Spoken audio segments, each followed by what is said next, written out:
नमस्कार बच्चों, आज हम कक्षा 9 के पाठ्य पुस्तक स्पर्श के पाठ 2 पढ़ने जा रहे हैं, जिसका नाम है दुख का अधिकार। बच्चों, इस दुख के अधिकार पाठ के लेखक हैं यशपाल। बच्चों, जो ये कहानी है, इस कहानी में हमारे देश में फैले हुए अंधविश्वास और ऊंच नीच के भेदभाव को बेनकाब किया गया है।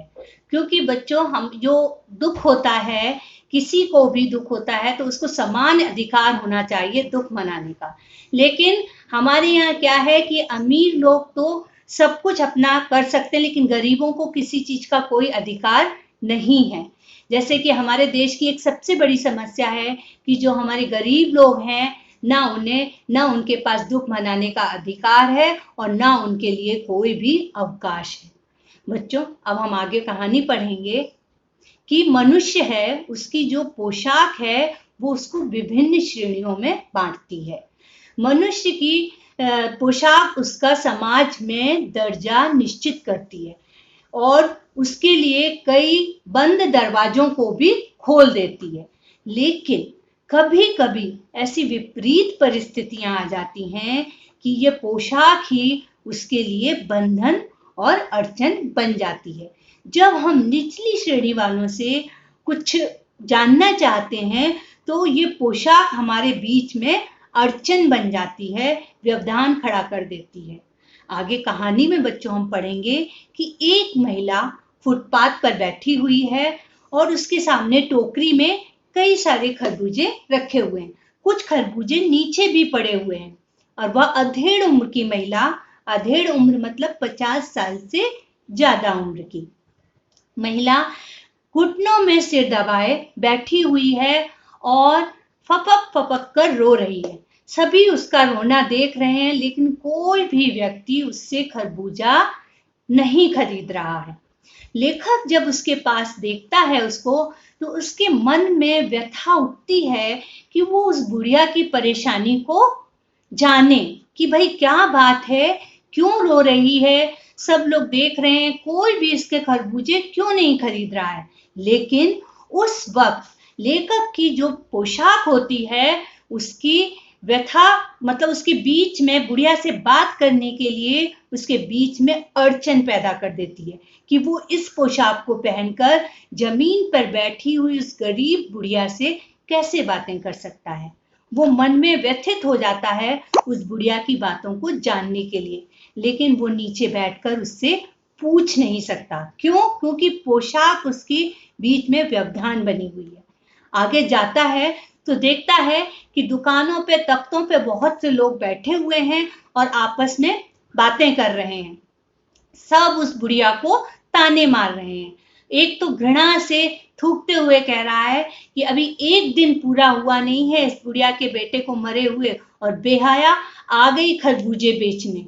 दूसरा व्यक्ति अपनी दाढ़ी को खुजलाते हुए बोल रहा है कि इसके लिए तो रोटी ही इन लोगों के लिए सब कुछ होता है, इनके लिए कोई खसम, लुगाई, बेटा बेटी, धर्म, ईमान का कोई मतलब नहीं है।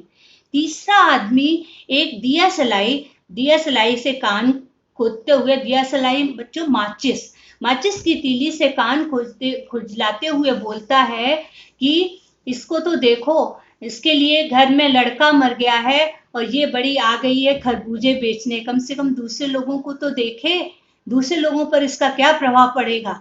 एक परचून की दुकान वाला बोलता है कि इस बुढ़िया को ये भी नहीं पता कि जब किसी के घर कोई मर जाता है तो 13 दिन का सूतक होता है। 13 दिन तक उसके हाथ का कोई भी छुआ हुआ नहीं खाता है और ये आकर खरबूजे बेचने बैठ गई है। हजारों लोग आते हैं, अब किसी को क्या पता कि इसके यहाँ किसी की मौत हो गई है और वो भूल से इसका तरबूजा खरीद ले और खा लेगा तो उसका धर्म और ईमान तो वैसे ही भ्रष्ट हो जाएगा। तभी लेखक उन दुकान वालों से उस बुढ़िया के बारे में पूछता है तो पता चलता है कि उसका एक जवान बेटा था। उसका 1.5 बीघा, गांव के पास में उसकी 1.5 बीघा जमीन थी जिसमें वो कछियारी का काम करता था। कछियारे मतलब सब्जी भाजी उगाने का काम होता है उसको कहते हैं। काम करता था, 1.5 बीघा जमीन थी, उसकी पत्नी थी, उसके 2 बच्चे थे। उसमें वो खरबूजे उगाता था और खरबूजों को उगा के बाजार में बेचने जाता था। लेकिन एक दिन उसका बेटा सुबह उठा और उठ के गया खरबूजे तोड़ने। तो जैसे ही सुबह सुबह खेत पर गया, खेत की नरम मिट्टी थी, तो उसका पैर गलती से नरम मिट्टी में एक सांप बैठा हुआ था, उस पर पड़ गया और सांप ने बच्चों उसको डस लिया। अब सांप ने उसको डस लिया तो वहीं वो बेसुध होकर गिर पड़ा। बुढ़िया दौड़ी दौड़ी आई, देखा अपने बेटे को, घबरा गई। उसने झाड़ने वाले को बुलाया, ओझा को बुलाया, सभी को बुलाया, जिसने जो कहा उसने सब लोगों को बुलाया। झाड़ने वाला आया, ओझा वाला आया, मंत्र फूकने वाला आया, सभी लोगों ने अपनी अपनी तरह से उसका इलाज किया, लेकिन उसका बेटा नहीं बच पाया। उसका बेटा भगवाना की मृत्यु हो गई। और उसके छोटे छोटे दोनों बच्चे और उसकी पत्नी बिलख बिलख कर रोने लगी। भगवान रोने लगे। भगवाना जो एक बार चुप हुआ तो फिर वो कभी नहीं बोला।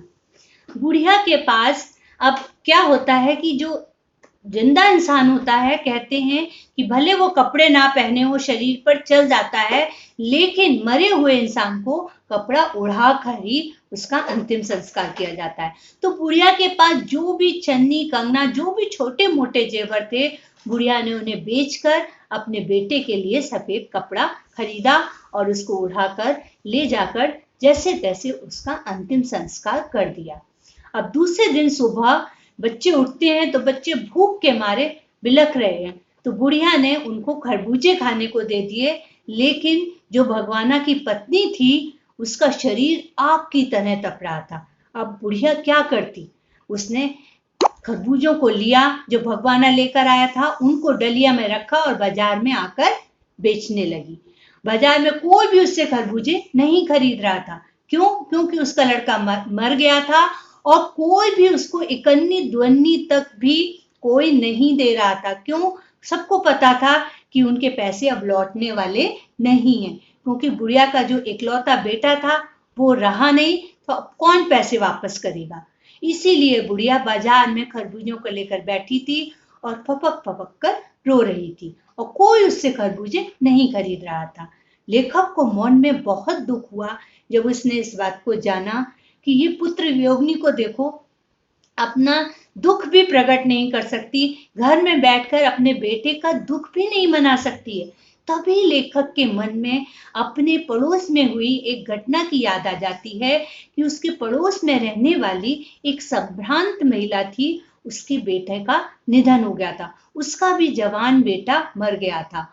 और वो जो महिला थी उसने 1.5 महीने तक उसने घर पर पलंग पर बैठी रही। बार बार जब वो जागती थी तो उसको बेटे की याद आ जाती थी और बेटे की याद में बार बार उसे मूर्छा आ जाती थी। मूर्छा यानी बेहोश हो जाती थी और 2 डॉक्टर उसके सिरहाने पर बैठे रहते थे और सभी लोग, बाहर के सब लोग सांत्वना देने भी आते थे कि चलो भाई आपका बेटा मर गया, ऐसे तरह तरह की बातें करते थे। सभी लोग उसके दुख में दुखी थे। लेकिन ये बुढ़िया, कितना अंतर है कि उस महिला को दुख मनाने का अधिकार है। वह 1.5 महीने तक अपने बेटे के दुख मना रही है, 1.5 महीने तक, और इस बुढ़िया को अपने मरे हुए बेटे के दुख मनाने के लिए अधिकार नहीं है। लेखक यही सोचता हुआ चला जा रहा है, उसके मन में यही व्यथा उठ रही है कि क्या है हमारे समाज, इसमें भी क्या लोग बागों को बांट दिया है कि जो अमीर लोग हैं वो दुख मना सकते हैं और गरीबों के पास दुख मनाने का कोई अधिकार नहीं है। क्या हमको दुख मनाने के लिए भी अधिकार होना चाहिए? बच्चों, इस कहानी में यही बताया गया है कि जो हमारे देश में जो निचले दर्जे के लोग हैं वो बेचारे इस कदर फंसे हुए हैं, मजबूर हैं कि उनको जीवन में ना तो दुख मनाने का अधिकार होता है और ना ही उनके पास कोई भी अवकाश होता है। बच्चों, इस कहानी को अच्छी तरह समझ लीजिए, पढ़ लीजिए और इसके बाद मैं मिलूंगी आपसे अगले वीडियो में। तब तक के लिए थैंक यू।